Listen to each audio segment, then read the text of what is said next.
திருவண்ணாமலை மாவட்டம் வந்தவாசி. இங்கே பார்த்தீங்கன்னா டாக்டரு இருக்கிறது இல்லை அப்படின்னு சொல்லிட்டு நேற்றுலேருந்து டாக்டர் இல்லை அப்படின்னு சொல்லி நமக்கு நியூஸ் சொன்னாங்க.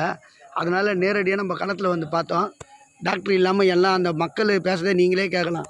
இந்த ஹாஸ்பிட்டல் கட்டினதுலேருந்து இது வரைக்கும் இதுதான் பிரச்சனையே. இங்கே டாக்டர் இருக்கிறது கிடையாது. டயாலிஸ் மிஷின் போட்டிருக்காங்க, ஆனால் அங்கே டயாலிஸ் பண்ணுறாங்களான்னு கேட்டால் பண்ணுறது கிடையாது. எதுக்குமே டாக்டர் இல்லாத ஒரு ஆப்ரேஷன் கிடையாது. இங்கேருந்து என்ன பண்ணுறாங்கன்னா வடூர் ஹாஸ்பிட்டலுக்கு அனுப்பிச்சி விட்றாங்க. வடூர் ஹாஸ்பிட்டலுக்கு போனாக்கா அங்கேருந்து ஸ்கேன் பண்ணுறதுக்கு திருப்பி வந்தவாசிக்கு தான் அனுப்புகிறாங்க. வந்தவாசியில் பார்த்தீங்கன்னா குறைஞ்சது 50,000 பேர் வந்து வந்தவாசியில் வசிக்கிறாங்க. 50,000 பேர் டவுனில் இருக்கிறவங்க மக்கள், அதுவும் இல்லாத 64 பஞ்சாயத்தில் இருக்கிற ஜனங்களும் இந்த வந்தவாசி ஹாஸ்பிட்டல் தான் வராங்க. ஆனால் இங்கே ட்ரீட்மெண்ட் இருக்குதான்னு கேட்டால் இல்லை. எதுக்கு எடுத்தாலும் செங்கல்பட்டுக்கு அனுப்புறதுக்கு அப்புறம் எதுக்கு வந்தவாசியில் இத்தனை கோடி செலவு பண்ணி தமிழக அரசாங்கம் ஹாஸ்பிட்டல் கட்டி கொடுத்துக்குது? எந்த ஒரு வசதியுமே இல்லை.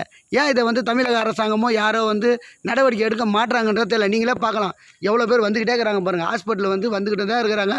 டாக்டர் இல்லை. என்ன பண்ணுவாங்க இவங்க? திடீர்னு செங்கல்பட்டு போனால் எப்படி போவாங்க, எப்படி வர்றது? இவங்க ஒன்றுமே புரியாத மக்கள் தகுந்த இந்த குழந்தை ஏதோ சாக்கு தின்னுட்டு இருக்குது பொழுது அதை கேட்கறதுக்கு கூட டாக்டர் இல்லைன்னு சொல்லிட்டு அவர் புலம்புறாரு.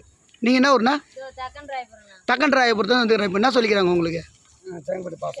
இப்போ செங்கல்பட்டுக்கு எப்படி போவீங்க? கால் மணி. இப்போ எப்படி போகிறீங்க இங்கேருந்து? ஆம்புலன்ஸ் இப்போ சொல்லிக்கிறேன். இதுக்கப்புறம் நீங்கள் செங்கல்பட்டுக்கு இட்டுட்டு போகணும். இவங்களை கணக்கு பண்ணிங்க. இந்த குழந்தைய இவங்க கூட்டிகிட்டு வந்தே 1/4 மணி நேரம் ஆகுது. தக்கன்ராயபுரத்துலேருந்து வர்றதுக்கே தக்கன்ராயபுரத்துலேருந்து இவங்க எப்படி வருவாங்க? நீங்கள் யோசிச்சு பாருங்கள். அதாவது திருவண்ணாமலை மாவட்டம் வந்தவாசியில் இந்த ஹாஸ்பிட்டல் கட்டினால இதுதான் பிரச்சனை. யாருமே கண்டுக்கிறது இல்லை. இதே தான். இப்போ இவங்க செங்கல்பட்டுக்கு எப்படி போவாங்க?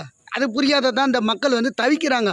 அது யாருங்க வர்றது கிடையாது. இத்தனை கோடியில் செலவு பண்ணி இந்த ஹாஸ்பிட்டல் கட்டியும் எவ்வளோ இடம் இருக்குது நீங்களே பார்க்கலாம். இதை பாருங்கள், இவ்வளோ இடம் இருக்குது. இங்கே டாக்டர் இருக்காங்களா? டாக்டர் கிடையாது. வந்தவாசி டவுனுக்குள்ளே 50,000 பேர் வசிக்கிறாங்க. எல்லா கிராமத்துக்கும் பார்த்திங்கன்னா இதுதான் தலைமை மருத்துவமனை. ஆனால் இங்கே ட்ரீட்மெண்ட்டு கிடையாது, டாக்டர் கிடையாது. எதுக்கு இப்படின்றது ஒன்றுமே புரியல.